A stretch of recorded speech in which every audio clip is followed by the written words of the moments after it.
워치만니의 간증 제2차 간증 1936년 10월 20일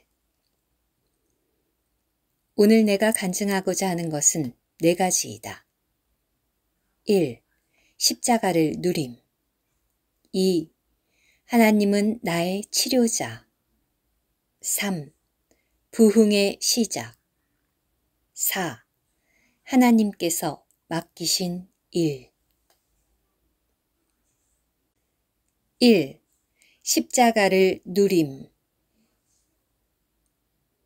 많은 그리스도인들이 십자가의 이론을 읽고 연구하고 해석하지만 그것으로써 참된 십자가의 공과를 배우고 십자가의 길을 가는 것은 아니다. 내가 동역자들과 함께 일하고 봉사할 때 주님은 나를 위해 많은 십자가의 공과를 마련하셨다. 십자가는 주님께서 마련하신 것이므로 그것이 비록 고통스러울지라도 순종함으로 받아들여야 한다는 것이 나의 느낌이다. 주님도 이 땅에서 받으신 고난으로 순종함을 배웠거늘 어찌 우리가 예외일 수 있겠는가? 십자가의 공과를 배우기 시작할 때 처음 8, 9개월 동안 나는 순종할 수 없었다. 후에 나는 그 십자가는 주님께서 마련하신 것이므로 묵묵히 순종해야 된다는 것을 알았다. 그러나 어려운 환경이 닥쳐올 때마다 나는 다시금 순종의 어려움을 느끼게 되었고 순종은 잠시 동안에 그치고 속에서는 반항이 계속되었다. 그 후 나는 늦게야 알게 되었다. 주님께서 나를 위해 마련하신 십자가가 내게 가장 참된 유익이 있는 것임을 알게 된 것이다. 처음에 나와 동역하던 사람들 중에서 5은 내 동창생들이었다. 한 사람만이 다른 곳에서 왔는데 그는 나보다 5살 위였다. 그 5은 언제나 이 한 사람의 편을 들어 나를 반대했다. 그들은 여하간 나에게 틀렸다고 했다. 또 내가 한 많은 일의 공로를 다 그들에게로 돌렸다. 그들에게 거절을 당했을 때 나는 다만 산에 올라가 하나님 앞에서 울 수밖에 없었다. 이것은 내가 주님의 고난에 참여한 첫 번째 경험이었다. 주님을 찬미하자. 주님은 항상 이러한 어려움을 통하여 나를 주님 앞으로 이끌어 가셨고 내가 다른 사람과 교통할 수 없을 때 주님과 더불어 하늘에 속한 교통을 갖게 하셨다. 나는 구원받은 지 2년이 지난 후에도 여전히 십자가가 무엇인지를 몰랐다. 2년 후에 나는 비로소 이 공과를 배우기 시작했다. 전에 학교에 다닐 때 나는 항상 전교에서 첫째였다. 이제 하나님께 봉사하는 일에서는 둘째란 말인가? 만일 내게 둘째의 위치를 준다면 나는 복종하지 않겠다. 나는 매일 하나님께 말했다. 나는 내가 얻을 권위와 영광이 너무도 적은 이 둘째를 받지 않겠습니다. 나는 그들이 모두 나보다 나이 많은 동역자 편에 서는 것을 참을 수 없습니다. 그러나 오늘 나는 내가 받은 그 모든 어려움을 인하여 마음 깊은 속에서부터 하나님께 감사드리고 그에게 경배드릴 수 있다. 이것은 그분이 내게 주신 가장 좋은 훈련이었다. 주님은 나에게 순종함을 배우게 하시려고 그 많은 어려움을 받게 하신 것이다. 그러므로 내가 그분께 나는 둘째가 되어 순종하렵니다. 라고 말했을 때 나는 큰 기쁨을 얻었다. 이것은 구원받았을 때 얻은 기쁨보다 더 깊고 넓은 것이었다. 나는 그 후 8, 9개월 동안 달게 부서짐을 당했고 내가 하고 싶은 대로 하지도 않았다. 이렇게 할 때 내 영적 길에는 기쁨과 평강이 계속 충만했다. 나는 우리 주님께서 하나님의 손 안에서 온전히 순종하신 것처럼 나도 주님께 순종하기를 원했다. 그분은 근본 하나님의 본체이시나 자기를 하나님과 동등됨으로 여기지 아니하셨거늘 어찌 내가 감히 주님보다 더 높아질 수 있겠는가? 나에게서 순종의 공과가 시작되었을 때 처음에는 매우 어려움을 느꼈으나 그 후에는 점점 쉬워져 능히 하나님께 나는 십자가를 선택하여 받아들이고 내 의견을 버리렵니다. 라고 아뢰게 되었다. 2. 하나님은 나의 치료자. 위중한 폐병. 1924년 나는 병이 들기 시작했다. 처음에는 그 증세가 미열과 신체 허약과 흉부 통증뿐이어서 나는 어디에 병이 있는지 몰랐다. 의사 왕화성 씨가 나에게 하나님께서 당신을 치료해 주시리라는 믿음이 당신에게 있는 줄 압니다만 제가 검사하여 당신이 아픈 원인이 어디에 있는가를 진단해 볼 수 없을까요? 라고 했다. 진찰 후 그는 작은 소리로 왕등명 형제에게 몇 마디 하고는 입을 다물었다. 내가 그들에게 검사 결과를 물었을 때 그들은 처음에는 말하려 하지 않다가 후에 내가 나는 무섭지 않으니 솔직하게 내 상태를 알려주십시오. 라고 말하자 비로소 의사 왕하성 씨가 말하는 것이었다. 당신의 병은 결핵입니다. 그리고 상태는 대단히 위중합니다. 장기간의 휴양이 필요합니다. 그날 밤 나는 잠을 잘 수 없었고 마음이 무거웠다. 나는 주님께서 내게 맡기신 일을 다 이루지 못하고 주님 앞으로 갈 것을 생각하니 주님을 뵐 면목이 없었던 것이다.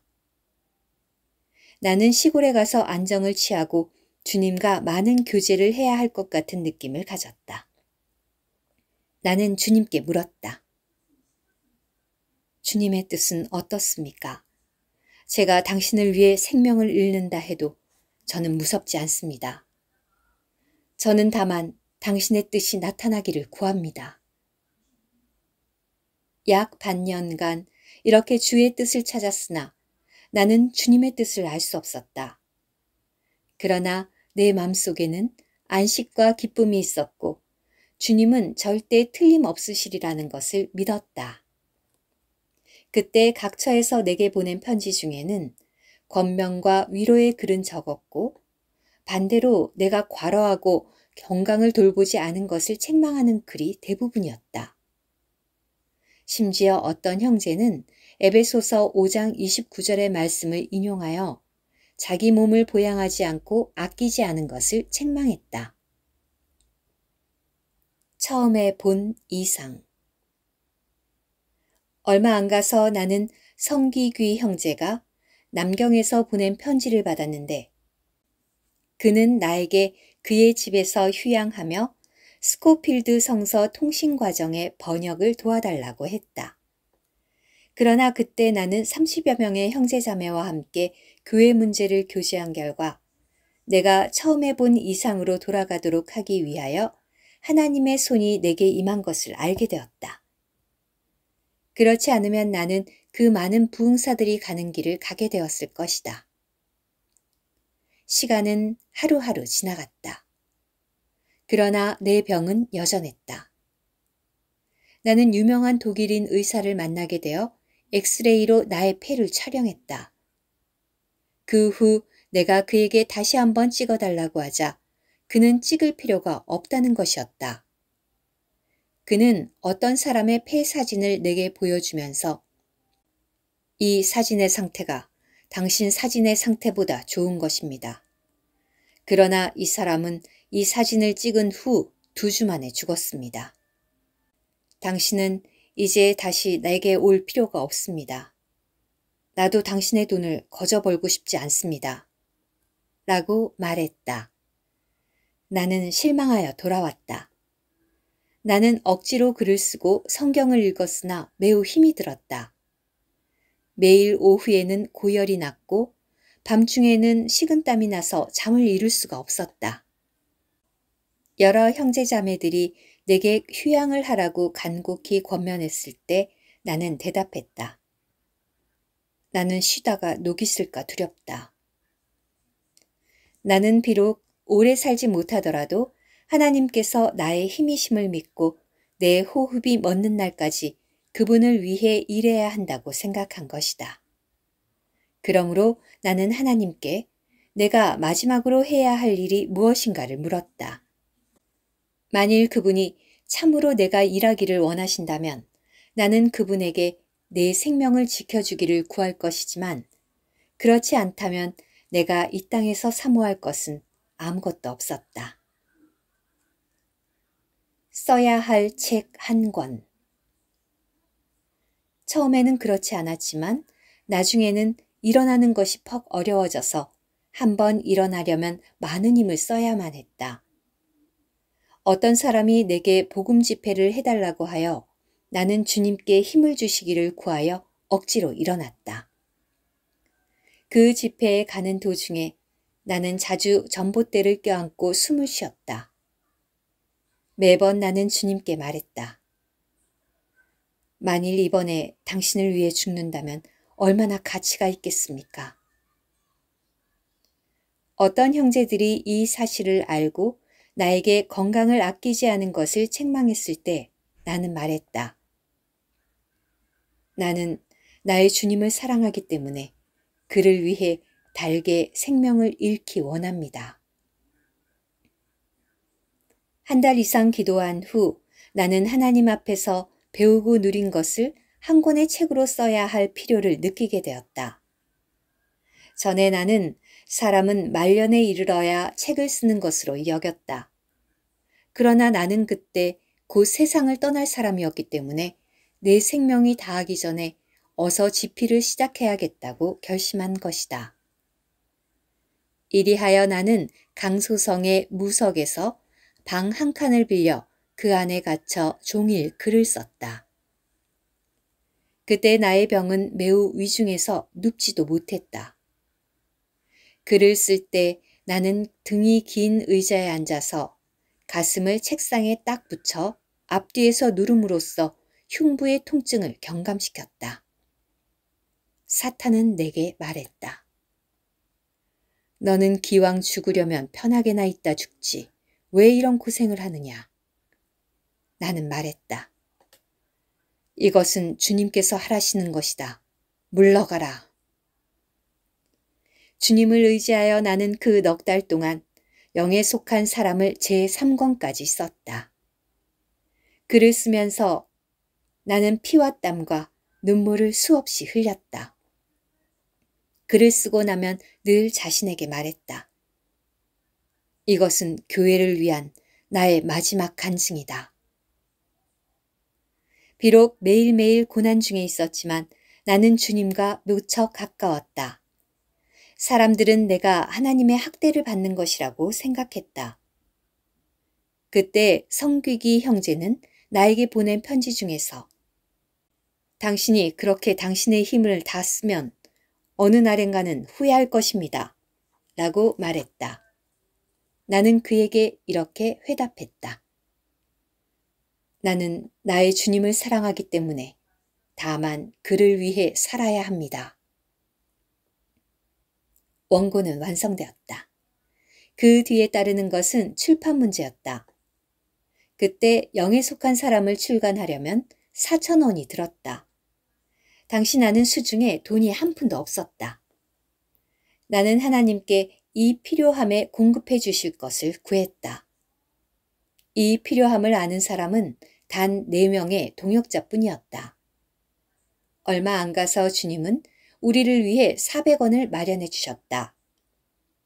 우리는 즉시 인쇄소로 가서 계약을 하고 도장을 찍었다. 계약 내용은 만일 앞으로 우리가 기한 내에 잔금을 지불하지 못하면 우리는 400원의 계약금을 잃게 될 뿐 아니라 계약을 위반했으므로 배상금까지 물게 된다는 것이었다. 그러므로 우리는 합심하여 이 일을 위해 간구했다. 그 후 인쇄소에서 돈을 받으러 올 때마다 주님은 우리를 위해 준비하시어 우리가 능히 돈을 지불할 수 있도록 하셨다.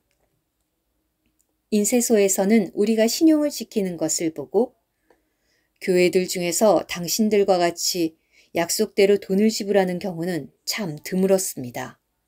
라고 말하는 것이었다. 하나님의 말씀을 믿음. 책이 출간된 후 나는 하나님 앞에 기도했다. 이제 당신의 종으로 편히 세상을 뜨게 하소서. 그때 나의 병은 악화될 대로 악화되어 있었다. 밤에는 잠을 이룰 수 없어 항상 한밤중에 깨어 침대 위를 이리저리 뒤척였다. 내 몸은 장작개비처럼 말랐고 밤에는 식은땀이 흘렀으며 목소리는 쉬었다. 그때 몇몇 자매들이 나를 돌봐주었다. 그 중에 한 자매는 간호원이었는데 나를 볼 때마다 눈물을 흘렸다. 그 자매는 내가 지금까지 많은 환자를 보아왔지만 당신같이 가련한 모습은 본 적이 없습니다. 3, 4일이나 더 살 수 있을지 두렵군요. 라고 말했다. 어떤 사람이 내게 이 말을 전해주었을 때 나는 말했다. 그렇게 끝날 거야. 나도 내가 곧 죽으리라는 것을 알고 있다. 어떤 형제는 각지 교회에 전보를 쳐서 나는 희망이 없으니 더 이상 기도할 필요가 없다고 알리기도 했다. 어느 날 나는 하나님께 물었다. 왜 저를 속히 데려가시지 않습니까? 나는 다시 하나님께 죄를 자복하고 나의 믿음 없음을 하나님께 고했다. 그날 나는 아침부터 저녁까지 하나님께서 나를 보내어 하시고자 하는 일을 하게 해달라고 마음을 다해 기도했다. 같은 때 나의 동역자들도 가까이에 있는 이연녀 자매의 집에서 나를 위해 간구하고 있었다. 내가 하나님께 믿음을 달라고 기도했을 때 그분은 나에게 말씀을 주셨다. 그것은 내가 영원히 잊지 못할 말씀이었다. 첫째 말씀은 믿음으로 말미암아 살리라. 로마서 1장 17절. 둘째 말씀은 믿음에 섰음이라. 고린도후서 1장 24절. 셋째 말씀은 믿음으로 행하고. 고린도후서 5장 7절였다. 이 말씀들로 인하여 내게는 기쁨이 충만했다. 나는 하나님의 말씀에 대한 믿음을 갖게 되었다. 믿는 자에게는 능치 못할 일이 없느니라. 나는 하나님께서 그분의 말씀을 주신 것을 감사하고 찬미했다. 나는 하나님께서 이미 나를 치료하셨음을 믿었고 나는 결코 죽지 않고 믿음으로 살리라는 것을 믿었다. 그러나 내 믿음은 즉시 시험을 받게 되었다. 과연 나는 믿음으로 살 수 있을까? 나는 지금 여전히 침대에 누워있고 이렇게 누운 지가 이미 여러 날이 되었는데 내 마음속에는 침대에 계속 누워 있어야 하느냐, 일어서야 하느냐 하는 전쟁이 일어났다. 사람은 결국 자기를 사랑하는 것이어서 침대 위에서 죽는 것이 일어나서 죽는 것보다는 편할 것 같은 느낌이 들었다. 그러나 하나님의 말씀이 다시 능력을 발할 때 나는 모든 것을 무릅쓰고 176일 동안 입지 않았던 옷을 입고 침대에서 내려설 준비를 했다. 땀은 마치 비 오듯이 흘러내렸다. 사탄은 내게 말했다. 앉지도 못하는 주제에 서겠다고? 나는 말했다. 하나님께서 서게 하신다. 나는 즉시 일어났다. 다시 식은땀이 흐르기 시작했고 나는 곧 쓰러질 것 같았다. 나는 즉시 선포했다. 믿음으로 서리라. 바지를 입고 양말을 다 신은 후 나는 일어나 앉았다. 하나님의 말씀이 다시 내게 임했다. 너는 믿음으로 설 뿐 아니라 믿음으로 행한다. 침대에서 일어나 바지를 입고 양말을 신는 것도 내게는 엄청난 일이었는데 어떻게 다시 걷기를 원할 수 있단 말인가? 나는 하나님께 내가 가야 할 곳이 어딘가를 물었다. 하나님은 내게 215호에 있는 이연녀 자매의 집으로 가라고 하셨다. 거기에는 이미 사흘째 내 병을 위해 기도하는 형제 자매들이 있었다. 나는 생각했다.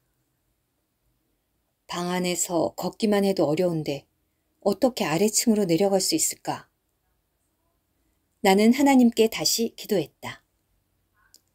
하나님, 나는 믿음으로 서고 믿음으로 행하고 이제 믿음으로 내려갑니다. 나는 한 발 한 발 계단을 향한 통로의 문으로 갔다. 내가 문을 열고 계단의 맨 위에 섰을 때 그때 내 마음을 솔직히 말한다면 그것은 내 일생에서 가장 높은 계단인 것 같았다. 나는 다시 기도했다. 주여, 나는 갈 수 없습니다. 당신의 손으로 나를 붙잡아 주소서. 나는 난간을 붙잡고 한 발 한 발 걸어 내려왔다. 걸어갈 때 내 몸에서는 계속 식은땀이 쏟아졌고 나는 믿음으로 행한다를 계속 외쳤다. 한 발 한 발 걸을 때마다 나는 말했다. 주여, 당신께서 나로 가게 하소서. 내가 25개의 계단을 다 내려왔을 때 내 믿음 속에서는 참으로 주님의 손이 내 손을 붙잡는 것 같았다. 나는 큰 힘을 얻어 다시 뒷문 쪽으로 가서 문을 열고 이자매의 집 안으로 걸어 들어갔다. 문을 열어주는 로데가 없는 것 외에는 마치 베드로가 마리아의 집에 간 것처럼 나는 문을 두드렸다. 내가 들어섰을 때 방 안에 있던 7, 8명의 형제자매들은 아무 말도 못하고 그 자리에 굳은 듯 앉아 나를 보고 있었다. 나는 그들 가운데로 가 앉았다. 모두 1시간 동안을 그렇게 엄숙히 앉아 있었다. 그것은 마치 하나님께서 우리 가운데 계신 것 같은 분위기였다. 그 후 내가 치료받은 과정을 말했을 때 우리 영 안에는 기쁨이 충만했다. 우리는 모두 하나님께서 하신 기묘한 일을 찬미했다. 그날 우리는 차를 한 대 빌려서 교회에 있는 강만으로 여자매를 보러 갔다. 그분은 내가 들어오는 것을 보고 깜짝 놀랐다. 얼마 전에 내가 곧 세상을 떠나리라는 소식을 들었는데 내가 나타났으니 죽은 자가 다시 살아온 것과 같았던 것이다. 우리는 주님 앞에 또 한 번 감사와 찬미를 드렸다. 그 주일 나는 강단에 서서 3시간 동안 말씀을 전했다. 치료를 받았음. 지금부터 4년 전 나는 신문에서 한 광고를 보았는데 그것은 어떤 집과 그 집안의 가구를 판다는 것이었다. 그런데 그 집주인은 바로 엑스레이로 나의 흉부 촬영을 했던 지금은 세상을 뜬 독일인 의사였다. 나는 주님께 경배를 드렸다. 이 의사는 내게 얼마 안 가서 죽으리라는 진단을 내렸었다. 그러나 그는 죽었고 나는 살아있다. 주님은 내게 참으로 특별한 은혜를 베푸셨던 것이다. 나는 주님의 피 아래서 말한다. 이 의사는 나보다 건강했지만 먼저 죽었다. 그러나 나는 고침을 받아 여전히 살아있다. 나는 그의 유물을 몇 가지 사서 기념으로 남겨놓았다. 3. 부흥의 시작. 1921년 하나님의 일이 중국 도처에서 시작되었을 때 대부분의 사람들이 여러 진리에 대해 분명히 알지 못했다. 예를 들어 은혜와 율법, 천국과 영생, 은혜와 상급, 구원과 승리에 대해 분명히, 깊이, 충분히 알지 못했다. 다만 분명히 알고 있는 것은 은혜의 복음에 대해서였다. 그때 산동 덕주의 왕명도 형제, 남경의 왕포진 자매와 이연녀 자매, 복주의 나와 및 동역자에게서 거의 같은 시기에 간증이 시작되었다. 제1부흥보 1922년 말 나는 하나님의 자녀들의 필요를 공급하는 간행물을 발간해야겠다는 느낌을 갖고 있었다. 당시 복주에는 이미 구원받은 사람들이 있었고 그 숫자가 갈수록 많아져 간행물의 필요 또한 갈수록 커졌다. 그러나 그때 나의 경제 사정은 매우 곤란했다. 나는 다만 기도했다. 기도한 지 일주일이 지나고 2주일이 지나고 한 달이 지나도 돈은 여전히 한 푼도 없었다. 어느 날 아침 나는 말했다. 기도할 필요가 없다. 이것은 믿음이 없는 기도이다. 지금은 원고를 쓸 때다. 그래, 하나님께서 우리에게 돈을 주실 때까지 기다렸다가 원고를 쓴단 말인가? 이래하여 나는 더 이상 돈을 위해 기도하지 않고 원고를 준비하기 시작했다. 원고를 다 쓴 후 마지막 장의 정서를 마치면서 나는 돈이 올 거라고 말했다. 나는 무릎을 꿇고 하나님께 하나님, 원고는 이미 다 되었습니다. 이제 인쇄를 해야겠습니다. 그런데 돈이 아직 한 푼도 없습니다. 라고 기도했다. 그 후 내 속에서는 하나님께서 반드시 돈을 주시리라는 느낌이 느껴져 하나님께 찬미를 드렸다. 기이한 것은 내가 기도한 후 몸을 일으켰을 때 누가 내 방문을 두드린 것이다. 나는 생각했다. 어떤 사람이 돈을 가져왔구나. 그러나 조금 후 들어온 사람은 평소에 돈은 있지만 잘 바치지 않던 어떤 자매였다. 나는 그 자매가 헌금할 것이라고는 생각하지 않았다. 그 자매는 내게 말했다. 한 가지 중요한 일이 있어 찾아왔습니다. 내가 말해보라고 하자 그 자매는 나에게 물었다. 그리스도인은 어떤 방법으로 헌금을 해야 합니까?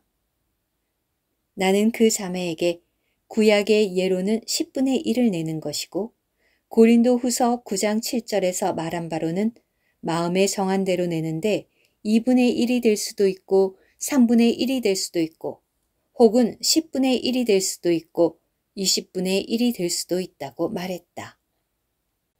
그 자매는 또 이 돈을 어디에 바쳐야 합니까? 하고 물었다. 나는 말했다. 주님의 뜻에 합당치 않은 예배당이나 성경을 믿지 않는 사람에게나 복음을 순전하고 바르게 전하지 않는 사람에게는 바칠 수 없습니다. 결론적으로 말하자면 당신은 헌금을 할 때 하나님께 기도하여 하나님께서 당신에게 지시하시는 대로 가난한 사람에게 혹은 주님의 사역을 위하여 바치십시오. 아무튼 부당한 조직에는 바치지 마십시오. 그녀는 내게 말했다.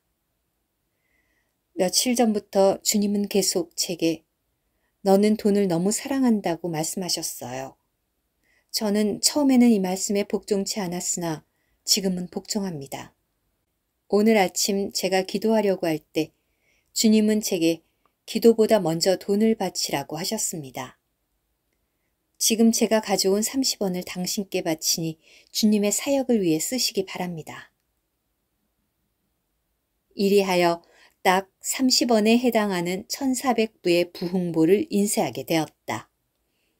그 후 또 한 사람이 30원을 가져와서 우표와 기타 잡비로 썼다.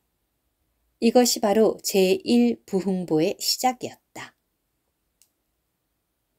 부흥의 시작 1923년 초 우리는 복주의 한 형제 집에서 집회를 시작했다. 우리는 의자를 빌려서 자리를 배열하고 부근에 있는 사람들을 초청했다. 주님께서 어떤 것을 시작하셨으므로 얼마 안 가서 구원받은 사람들이 생겼다. 우리가 사람들을 불러오는 방법은 특별했고 효과적인 것이었다. 형제들은 각기 윗도리에 흰 가운을 입고 가운의 앞뒤에 당신은 죽는다, 예수를 믿어 구원을 얻으라 등의 글을 쓰고 손에는 깃발을 들고 입으로는 찬송을 부르며 여러 곳을 돌아다녔다. 그것을 본 사람은 모두 놀라움을 금치 못했다. 이렇게 하여 많은 사람을 집회로 인도했다. 매일매일 이렇게 돌아다님으로써 매일매일 사람들을 이끌어 복음을 듣게 했다. 그들은 방 안에, 부엌에, 응접실에, 현관 밖에까지 가득히 앉았다. 집회에서 쓰던 의자들은 2주일 기한으로 빌려온 것이었다. 그러나 돈이 생기지 않은 채 의자를 돌려주어야 할 날이 되었다. 의자가 없이 어떻게 집회를 해야 할까? 나는 앞으로 집회에 나올 사람은 모두 자기 의자를 자기가 가지고 오라고 광고했다. 이날 오후 노인을 선두로 해서 젊은이, 남학생, 여학생 등 의자를 든 사람들의 행렬이 계속되어 경찰관을 놀라게 했었다. 주님께 감사를 드리자. 이때 수백 명이 구원을 받았다. 이때 구원의 기초가 잘 닦여졌다.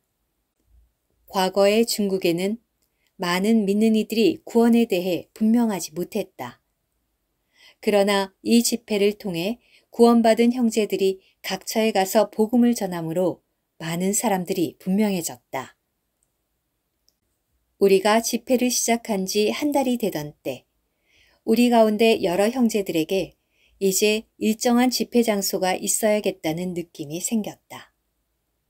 그때 우리는 돈이 없어 방을 빌릴 방법이 없었다. 하시성을 가진 어떤 사람이 비교적 낮은 가격으로 방을 빌려주겠다고 했다. 그 방세는 매달 9원이었는데 먼저 3개월분을 지불해야 한다는 것이었다. 나는 몇 형제와 같이 기도하여 그 방에 들어가기 위해 먼저 지불해야 할 27원이 우리로서는 큰 액수이니 하나님께서 우리에게 돈을 구해주시기를 구했다. 나는 보통 매주 토요일에 복주의 마강에 가서 화수은 자매와 교제했다. 어느 토요일 내가 그분을 만났을 때 그분은 내게 돈을 주면서 여기 27원이 있는데 이것은 어떤 친구가 주님의 일에 쓰도록 너에게 전해달라고 내게 준 돈이다. 라고 했다. 그 금액은 많지도 적지도 않은 3개월분의 방세였다. 나는 돌아가서 즉시 3개월분의 방세를 지불했다. 그 후 내가 다시 기도했을 때 주님은 또다시 우리를 위해 예비해 주셨다. 이것이 복주에서의 주님의 일의 시작이었다. 많은 믿는 이들의 부흥. 종래에 나는 그처럼 큰 부흥을 본 적이 없었다. 매일매일 구원받는 사람들이 있었다. 어떤 사람이든지 우리를 만나는 사람은 다 구원을 받았다. 그때 나는 복주의 3일 서원에서 공부를 하고 있었는데 매일 아침 5시에 학교에 가보면 곳곳에서 성경을 읽는 모습들을 볼 수 있었다. 이러한 사람들이 100여 명쯤 되었다. 본래는 학교에서 소설을 읽는 것이 매우 멋진 일로 여겨졌었지만 이제 소설은 숨어서 보게 되었고 성경을 읽는 것은 하나의 보편적이고 당당한 것이 되었다.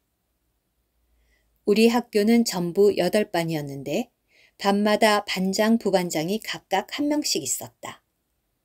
기이한 일은 각 반의 반장이 다 구원을 받은 것이다. 유명한 운동선수도 구원을 받았다. 매일 60여 명이 길을 들고 행진을 했고 수십 명이 나가서 사람들에게 전도지를 나눠주었다. 복주에는 10만여 명이 있었는데 온 도시가 이 청년들로 인해 소동했다.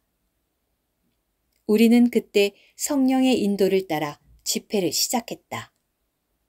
그 구원받은 사람은 갈수록 많아졌고 점점 확대되어 부근의 도시에까지 미치게 되었다. 사역의 새로운 시작. 1921년과 1923년 사이에 많은 지방에서 부흥회가 있었다. 많은 사람들이 이러한 집회를 가졌었다. 그러나 주님께서 우리에게 알려주신 그분의 뜻은 구원받은 모든 사람들은 다 지방적인 합일의 입장에 서서 주님의 교회를 대표하여 그분을 간증해야 한다는 것이었다. 그러나 이 관점에 동의하지 않는 동역자들도 있었다. 나는 마음을 다하여 사도행전을 본 결과 하나님의 뜻은 각 지방에 교회를 건축하는 것임을 보게 되었다. 이것에 대해 나는 분명한 빛이 있어 그의 뜻을 명백하게 알게 되었다. 이 계시로 인해 문제가 발생했다. 이 빛이 없는 어떤 동역자들은 우리의 일의 중점을 보는 관점이 우리와 달라서 우리 사이에 마찰이 생긴 것이다. 그들은 다만 복음을 전하고 부흥시키기만 하면 일의 효과를 다 거두는 것이라고 보았다. 그러나 주님께서 우리에게 보여주신 그분의 중심적인 뜻은 각지에 교회를 건축하는 것이요. 다른 일은 모두 부수적이라는 것이었다. 그러므로 우리에게는 그러한 부담이 있었다. 그 나이 많은 동역자는 항상 밖에 가서 부흥회를 인도했으나 나는 주님께서 내게 보여주신 이상에 따라 일했다. 우리 두 사람은 사역에 대해 받은 빛이 달랐으므로 사역의 길도 달랐다. 하나는 부흥회와 복음 전도를 위했고 또 하나는 각 지방의 교회 건축을 위했다. 주님께서 내게 주신 분명한 계시는 속히 중국의 크고 작은 도시에 지방교회가 일어나기를 주께서 원하신다는 것이었다. 눈만 감으면 이것이 내 눈앞에 떠올랐다. 분열을 피함. 1924년 동역자들이 내게 불만을 가짐으로써 복주교회가 실현에 처하게 되었다. 그러나 이것도 다 하나님께서 허락하신 것이었다. 나는 분열을 피하기 위하여 복주를 떠났다. 얼마 후 나에게 남양으로 가라는 주님의 부르심이 있어 나는 그곳에 가서 집회를 시작했다. 1925년 5월 나는 그곳에서 돌아와 복주에서 가까운 해변의 작은 마을 나성탑에서 방을 빌려 거하게 되었다. 당시 나는 구원과 교회의 진리를 중점적으로 다루며 예언과 예표도 말할 수 있는 잡지를 내야겠다는 느낌을 갖고 있었다. 이 느낌이 후에 기독 도보를 낳았다. 원래는 임시적으로 생각한 것이었으나 1925년에는 2번 출간했고 1926년에는 10번, 1927년에는 그치지 않는 수요를 충당하기 위해 12번을 출간하게 되었다.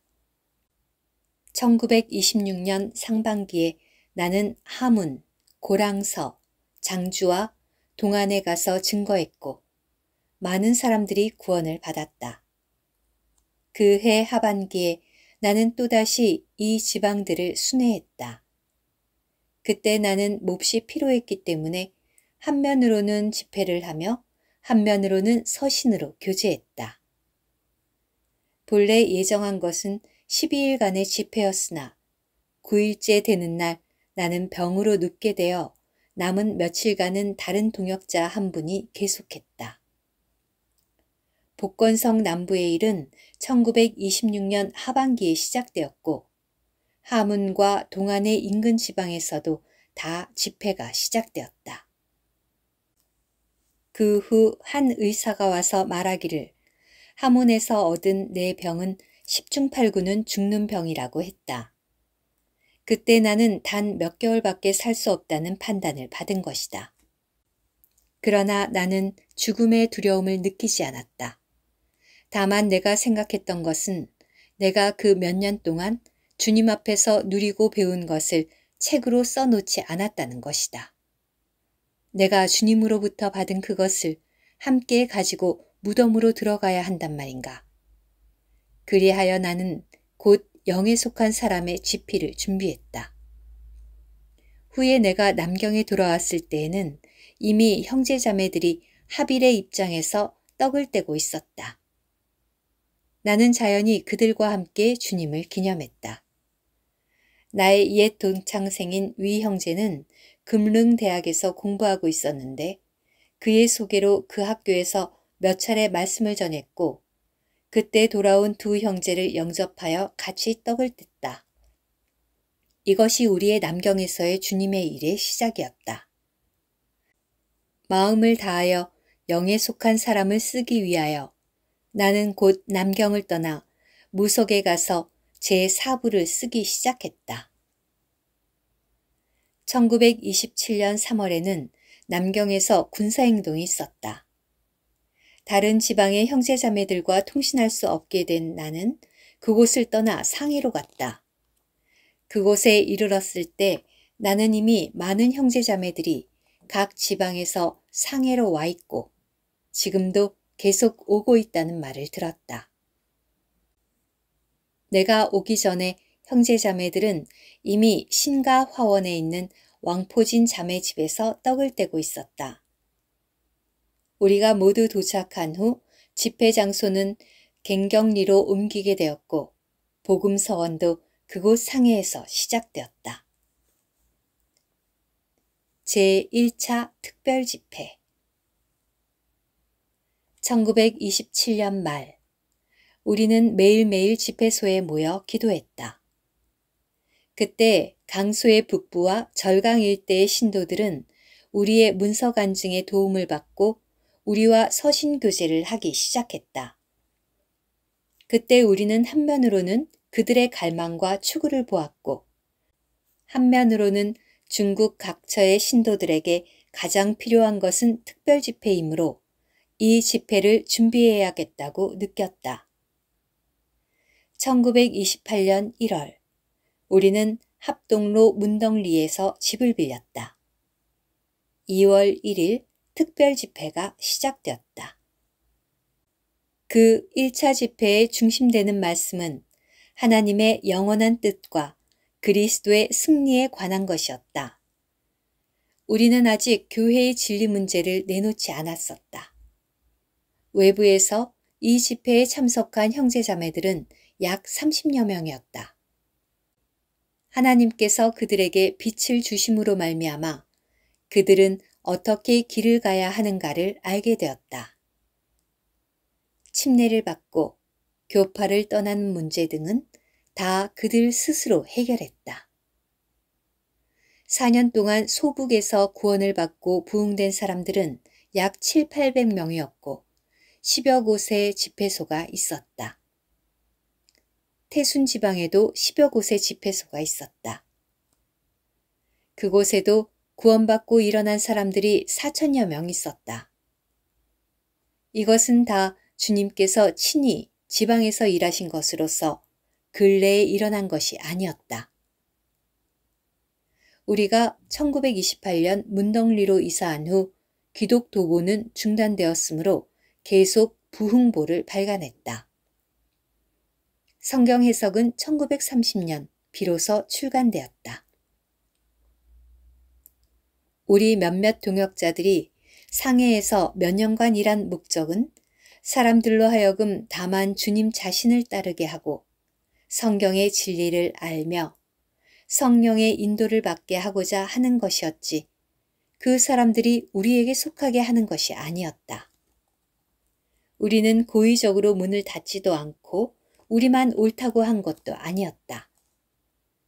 우리는 다만 하나님께서 주신 사명을 받아 끝까지 충성할 따름이었다. 나는 위중한 병 가운데서 영에 속한 사람을 썼다. 책을 출간한 후 나의 병은 더욱 악화되어 많은 세월을 침대 위에서 보내야 했다. 땅에 있는 장막은 항상 무너질 가능성이 있는 것이다. 그러므로 상해에서의 몇 년간은 정식으로 어떤 일을 하지 못했다.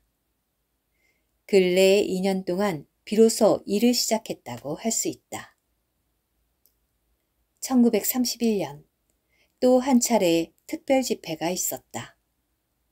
이 집회의 중심은 새 언약과 하나님의 지혜에 대한 말씀이었다.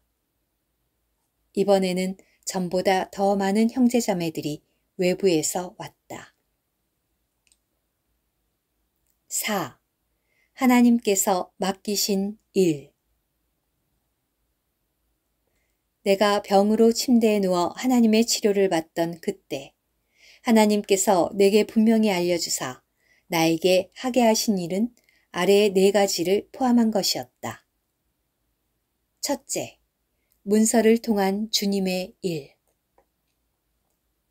병들기 전에 나는 각 지방에서 특별 집회를 열었을 뿐 아니라 세밀하고 정확한 성경 주해를 쓰려는 뜻을 품고 있었다. 나는 많은 힘과 시간과 금전을 들여 약 100여 부에 이르는 주해를 쓰려고 했다. 그러나 위중한 병에 걸려 영에 속한 사람을 출간한 후 나는 비로소 성경 주해 저술은 내가 할 일이 아니라는 것을 알게 되었다. 그러나 그 후에도 이 뜻을 버리지 못했고 항상 여기에 대한 시험이 있었다. 병이 나은 후 하나님께서 내게 알려주신 것은 그분이 내게 주신 사명은 성경 주해 저술이 아니요, 일반적인 복음 전도도 아니요, 예언 해석도 아니요, 오직 살아있는 생명의 말씀을 전하는 것을 중히 여기라는 것이었다. 이러므로 나는 부흥보를 회복하여 영적 생활과 영적 전쟁에 서 있는 하나님의 자녀를 도와야겠다는 느낌을 갖게 된 것이다. 각 시대마다 그때그때 특별히 필요한 진리가 있는 것이다. 이 마지막 시대에 우리에게도 반드시 필요한 특별한 진리가 있다. 부흥보는 지금 이 시대의 진리를 전파하기 위한 것이었다. 나는 지금은 준비의 단계이며 하나님의 자녀들은 추수되기 전에 먼저 익어야 한다는 것을 깊이 믿고 있었다. 추수할 때가 오면 그들은 들림받게 된다. 교회는 준비가 되었는가? 이것이 가장 중요한 문제이다. 오늘 하나님의 뜻은 속히 그분의 아들의 몸, 곧 교회가 건축되는 것이다. 그러므로 성경에도 이르기를 물로 씻어 말씀으로 깨끗하게 하사 거룩하게 하시고 자기 앞에 영광스러운 교회로 세우사. 에베소서 5장 26절에서 27절 라고 하셨다. 원수는 소멸되어야 하며 왕국은 이루어져야 한다. 나의 소망은 주님의 손안에서 이 영광스러운 일에 참여하기를 바라는 것이었다. 내가 쓴 모든 것은 오직 단 하나의 목적, 곧 독자들이 새로운 피조물 안에서 자신을 하나님께 드리고 그분의 손 안에서 쓸모있는 사람이 되도록 하기 위함이었다. 나는 지금 나의 모든 저서를 독자들과 나 자신을 영원히 지켜주시는 하나님께 맡기며 그분의 영이 우리를 인도하여 그분의 모든 진리 안에 들어가게 하시기를 원한다. 둘째, 이기는 자의 집회. 하나님은 나의 눈을 밝혀주사 나에게 각지 교회에서 이기는 자가 일어나 그의 증인이 되게 하심을 보게 했다. 그러므로 매년 한 차례씩 이기는 자의 집회를 열어 집회에서 하나님께서 내게 계시하신 말씀을 충심으로 전했다. 셋째, 지방교회 건축.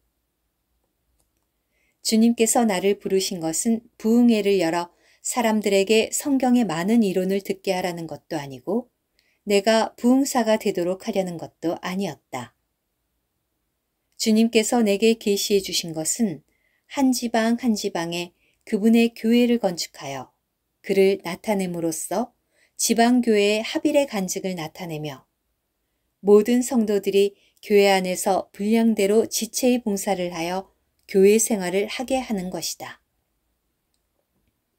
하나님께서 원하시는 것은 개인의 승리하는 생활이나 신령함뿐 아니라 하나의 단체로서의 영광스러운 교회를 하나님 자신께 드리는 것이다.